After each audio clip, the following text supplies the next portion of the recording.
प्यारे बच्चों, 8वीं की हिंदी कक्षा में आप सभी का स्वागत है। तो मैं आपको ध्वनि कविता पढ़ा रही थी, तो उसका दूसरा पैराग्राफ मैं आज पढ़ा रही हूँ। पुष्प पुष्प से तंद्रा लाल सा खींच लूँगा मैं, अपने नवजीवन का अमृत सहर्ष सींच दूँगा मैं।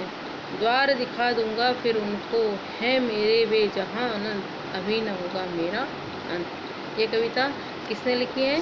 सूर्यकांत त्रिपाठी निराला ने। कविता का नाम क्या है? ध्वनि। ठीक है, ध्वनि का अर्थ क्या होता है? आवाज़। अब आप ध्यान देना कठिन शब्दार्थ पे और इसके सरलार्थ पे। पुष्प पुष्प से तंद्रा लाल सा खींच लूँगा मैं। पुष्प का अर्थ क्या होता है? फूल। ठीक है, और पुष्प के पर्यायवाची भी आप लोगों को याद होंगे, सुमन, कुसुम। ठीक है ना। पुष्प पुष्प से तंद्रा लाल सा खींच लूँगा मैं। अब कवि क्या कह रहा है?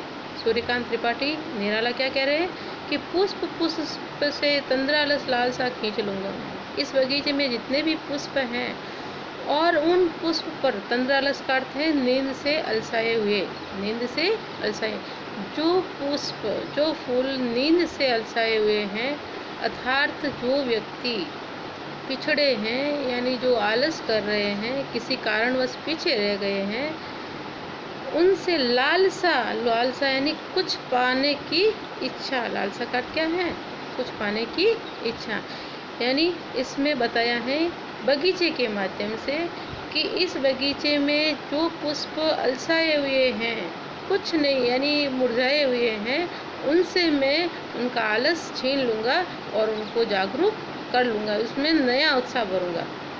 अर्थात जो व्यक्ति संसार रूपी बगीचे में, जो व्यक्ति आलसी हैं, कुछ नहीं कर रहे, निराश हो गए किसी कारणवश, उनका मैं आलस दूर कर लूँगा और उनको अपने कार्य के प्रति जागरूक कर लूँगा, उनके मन में नया जोश भर लूँगा, अपने नवजीवन का अमृत सहर्ष सींच दूँगा मैं। और कवि क्या कह रहा है?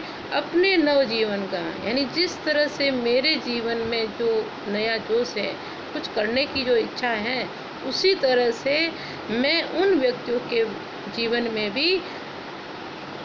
में भी अमृत सहर्ष सींच दूंगा मैं। कुछ पाने की जो इच्छा, यानी इंसान अगर कुछ करना चाहे तो अपने जीवन भर में बहुत कुछ कर सकता है, भले ही उसकी कितनी ही उम्र हो।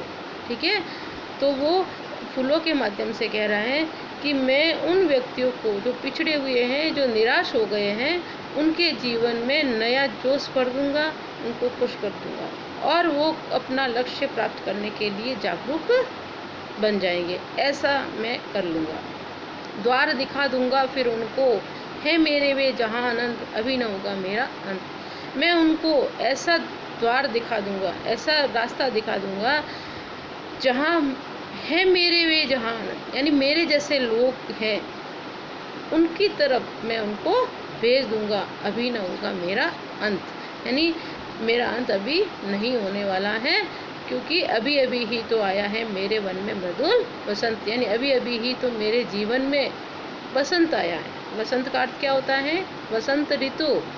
जिस प्रकार ऋतुओं में जब वसंत ऋतु आती है तब प्रकृति का एक नया रूप धारण कर लेती है, सब फूल खिलते हैं, पेड़ पौधे वगैरह सब अपन को अच्छे दिखाई देते हैं, ठीक है ना, खिले हुए, उनमें नया जोश होता है। तो उसी तरह से मनुष्य के जीवन में जब उनकी जो उम्र होती है, उनकी जो किशोरावस्था होती है, उस समय वो जो कुछ करना चाहे वो कर सकता है, यानी उनके मन में नया जोश होता है, उत्साह होता है। और उस उत्साह में कई लोग तो ऐसे ही निराश मन से बैठ जाते हैं और कई लोग हैं वो काम करते हैं।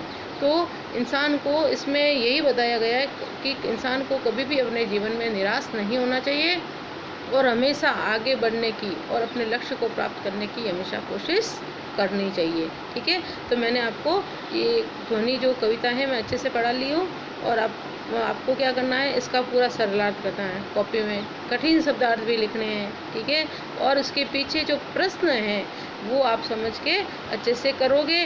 कोई बात समझ में नहीं आती है तो मेरे को वॉइस मैसेज करोगे। ठीक है, और घबराने की कोई ज़रूरत नहीं है, आप एक बार नहीं कई बार पूछ सकते हो।